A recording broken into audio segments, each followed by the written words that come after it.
Hi guys, for your panado episode of Oro Culture. Siyempre kasama pa rin Brian ko yan guys. Ito, usapang hatchback tayo mga koto. Ako very excited na ako, so tara check na natin. So, sir, sino po sila sir? Ako nga pala si Sol Barameda. Ako ang owner nitong 95 Civic, Honda Civic hatchback, EG4 inspired. Yun, well said sir na Sir Sol. Yan. Okay Sir Sol, ako excited na ako dito. Ito mga koto, tingnan nyo naman ang kinis niya. Tama Sir Sol? Mukhang bagong pintura pa. Siyempre Sir Sol, dito sa auto ko, okay na po ba? Check natin interior, exterior, tsaka engine bay. Okay na po ba boss? Okay na. Okay na okay. Ito, pagbubuksan muna tayo ni Sir Sol dito. Yan. Yan, tayo munang parang nagmamay-ari dati nga na ito. Okay, Sir Sol, syempre, bago tayo magsimula dito, very curious sa mga auto natin. Paano ba kayo nahilig sa pagkokotse, boss? Sige, bo. Nung bata kasi ako talaga, mahilig na ako sa kotse. Tapos, dumating sa point na, yun nga, BMX, skateboard. May isa akong tropa na skater na may EF siya. So doon ako na-inspired na gusto ko talaga magkaroon ng hatchback. Una kong gusto nun, EF. Dumating sa point na hindi ako makabili ng EF kasi mas mahal eh. Tapos nakachamba ako ng hatchback. So yun, tapos doon na nagtuloy-tuloy. Pero nabili ko na siya nung may work na ako eh. Okay, yan o. Mukhang ito, work in progress pa. Tama ba ako? Mukhang marami pa ibaburn. 8 years na in progress. Marami pang ibaburn na ito, Sir Sol. Okay, Sir Sol, syempre, samahan nyo ako dito sa interior, boss. Okay na po ba? Sige So po. tara, samahan nyo ako, boss. Sige po. Usapang interior, boss, anong meron dito sa ano natin?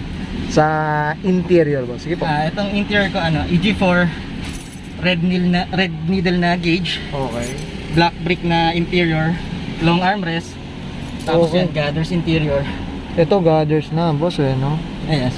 Tsaka ano, Sir Sol, ito pala, ito yung tinatawag na black brick. Tama ba ako, boss? Medyo Yan. faded lang pero yan. Black. Okay na yan, basta original, di ba?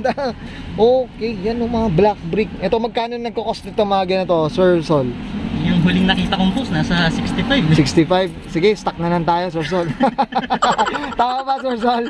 Stock na lang tayo mga ka-auto. Tamba lang to, nung nakuha ko, nakaganto na. Nakaginat na. Ayun, Maybach swerte. 2014. Okay. Nakuha ko siya 143. Ay, grabe. Nung time na Ito yun. siya, ginito ka na na interior. Tapos PH12 na makina pa yun. PH12. Ito, boss, ito. Kasama yung upuan mo, boss. Ano bang upuan yan? Ito, Brides Zeta 1. Oh, ito kasama na yan. Oh, Hindi. napalitan mo na yan. Mukhang type ko, boss, ah. Oh, type ko. Ito, pag nagsawa si Sir Sol, sasabihin, ito, mga auto flex lang natin. PM na lang. PMN, gathers. Tsaka ito, may strut bar sila. Anong strut bar to, boss? Cusco. Cusco, boss, no? Ayan, no? Mga auto. Sa panggathers. Ang ganda, ano? Tsaka malinis lang din. Ayun ang maganda sa gathers, eh, no? Natutupi rin talaga, eh, Pwedeng no? lagyan ng gamit, pang negosyo. Ang negosyo. Hindi, tsaka parang ang racing look din, ha? Andun. Pwedeng racing, pwedeng ano. Okay. Yun, sabi rin nila sa akin, i-fold ko daw para maangas tingnan. Kasi dati, lagi nakabukas lagi. taas lagi. Okay, ito boss, may nilad ka dito na tubig. Ito, May kontador. Kontador, anong kontador to, Oil boss? pressure gauge, tsaka air and fuel. Kasi nung one time nag-try ako mag-autocross, Okay. hindi ko ma-monitor yung oil pressure ko. Bumigay oil pump ko eh. So, nung nabuo, kabit na ako nito para sure. Para nakikita mo na, boss. Kasi no? ito kung lean or rich yung fueling. Kaso hindi pa boss. natutune yung engine ngayon eh. Hopefully yan. Yan. Marburn muna. Marburn. Ito boss, ito, ang ganda na itong ano natin ha.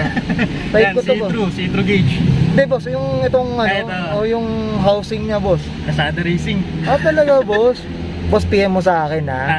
Sige. Mga ka-auto ha, type natin to ha. Yan ang mga naka-EG dyan. May isa pa ako nito. Ayun boss, ano, i-PM mo na sa akin, Sige, sir. sige. Ay, papalasada natin na, sir, kahit sir, diba?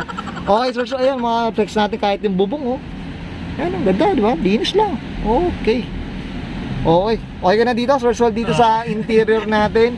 So, check naman natin yung exterior, boss. Okay lang? Sige lang. So, tara, check natin. Usapang exterior tayo, anong meron dito, boss? Sige po. Ito, stock standy na corner light. Okay. Ito, dipo na eh. Nabasag yung standy ko eh. Okay. Pero boss, pwede na rin ng dipo eh. Okay na rin. Kasi ito, EG4 na bumper. Same lang Bumper. din naman ng ibang bumper na ibang EG. Oo, na EG. To, boss. Ito, boss, napansin ko yung kulay niya. Sobrang makinis, boss. Anong kwento dito, boss?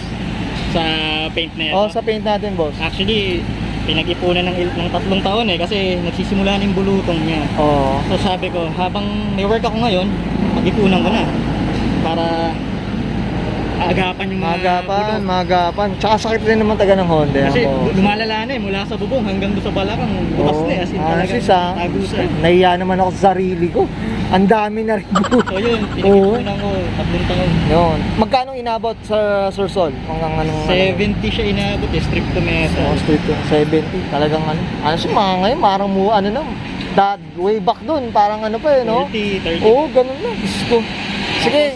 Oo. Holdings, nilipad yung isa eh. Okay. Natanggal. Oh. Ito work in progress pa rin tayo. Tsaka ano, paunti-unti, tama ba, Sir Sol? No? Unti-unti lang. Ito boss, napansin ko yung Max, kakaiba to. Anong tawag dito boss? Sige po. Superstar Racing siya. CR8. CR8. Red color niya. So medyo may edad na kaya. May edad na. Ito hindi pa napapa-refurb to. Talagang ano to. Galing Japan pa to. Battle scars pa to mga ka-auto. Talagang ano naman, no? Ang swerte dito. Tapos, yan, coilover. Anong coilover nila boss? Dynamics na coilover. Sana naka-dynamics. Yung spring oh. rate, di ko na matandaan. Oo, yan. Kasi to, flat na Ito. light. JDM. Must have talaga, syempre. JDM, no? Tama ko ba? Okay. Tapos retractable mirror Okay. sa EG4. EG4 EG4, na. EG6 yan. Yan. Retractable mirror. Wala na talaga. Tapos, yan, the rest. Yun pa rin. Yun pa rin. Stanley na taillights. Yan, ito. Tapos, Ito boss, napansin ko naka-rear disc na pala sila boss. galing sa SIR. Okay. Yan. Nakuha ko pa to nung time na yun. Parang 8,000 ko lang nabili eh. Yung ngayon, ang mahal na eh. Oh, mahal na. 15 na ngayon boss. Hmm. Oo, honestly. Mga ka-auto, hindi ko alam kung ano nangyayari sa mga ganun talaga. Yun Tapos yun. itong back glass, Japan, defogger. Oo. Pero hindi brown glass. EG4 na stock na ano na spoiler. Mga spoiler, Metal. Okay. Ito di ba may short? Di ba may short tsaka may long? Oo, no? Yung long alam ko sa EG6, yun yung mahaba Yun pala yun. So ito, 2-piece siya eh. Tapos ito metal lang yung mahaba. Ito plastic. Okay, yan. May natutunan tayo dyan mga ka-auto. Tapos yan, stock na taillights. Stanley. Stanley. Okay. Ito boss, yung muffler natin boss. Mukhang kakaiba. OBX na twin loop. Okay. Ito boss, ito flex natin. OBXR. Wow. Ayan. Tapos function 7 na controller saka subframe. Saka ano, sway bar. 24mm na sway bar. Okay. Yan, daming palamuti sa ilalim natin Sir Sol, eh. Okay. Nabala ko ibalik sa stock eh. Okay. Wala lang akong mahanap na ball type pa na coilover. Wala akong budget. Para kumbaga, ano na, no, OEM na, no, EG4 talaga, no? Okay. Well said, okay. Okay ka na dito, Sir Sol, sa exterior natin. Siyempre, check naman natin yung ano, of course, siyempre, engine bay, okay lang ba, boss? Okay na ho. So, tara, check natin. Sa pang engine tayo, Sir Sol, anong meron dito po? Sige po. So ito, D15 side dipstick. Pero yung head, P2J. Double VTEC, so medyo walang power, tipid sa gas. Tipid sa gas, oh. Tapos, aftermarket na fuel rail, saka fuel regulator. Bale, binawi ko na lang sa pressure kasi wala pang budget sa injector. Oo. Tapos ito, mushroom air filter. Air filter. Ito. Silicone hose, catch can, tsaka itong aluminum rod. Aluminum na shroud. Yun lang, wala naman masyadong all stock lang. Ito, boss, anong headers na ito, boss? Ito alam ko ano ito eh, Blanche. Blanche. So, ano to? 4-1? 4-2-1? 421. 4-2-1. Okay. Ano? Ito, anong makina ulit? Ibabaw niya, boss? Ano yung P2J na galing sa VTEC E. Double VTEC Double to. VTEC. Maga VTEC E, pero iba yung valve cover. Oo, tama, no? Dapat may ingat, diba? No? Tama, no? Oh, kaya sabi ko, may ida ba to? Okay, yun, well, dami natin natutunan. Paso, usapang Honda rin talaga. Tapos blocks na cam gear. Nakaka-gears yan, diba? Okay. Ito boss, naurasan mo na, na-dyno or whatever. Hindi pa rin natutune. Hindi pa na-tune. So, hopefully, pa-part 2 na natin, Sir Sol.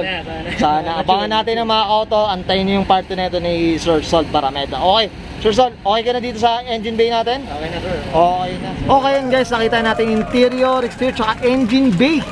Netong side dipstick na ito ni Sir Sol. Sana lahat, Sir Sol lang. Okay. So syempre Sir Sol, dito sa Auto Culture, hindi mawawala ang natin, shoutout natin. Shoutout nga pala sa family ko, sa mga friends ko sa work, sila Dave Hernandez, Carl Fermanes, Mara Nacion, Cation Rios, sa grupo ng Rizal Boys.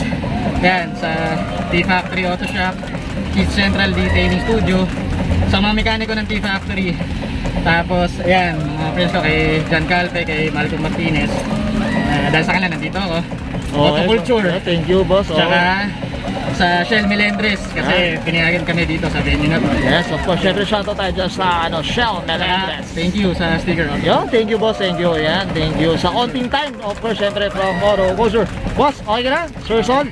Okay, so guys, this is Brian ko na and Sir Sol para may napasok sa kanyang 1995 Honda Civic Hatchback EG4 Inspired, and this is Auto Culture.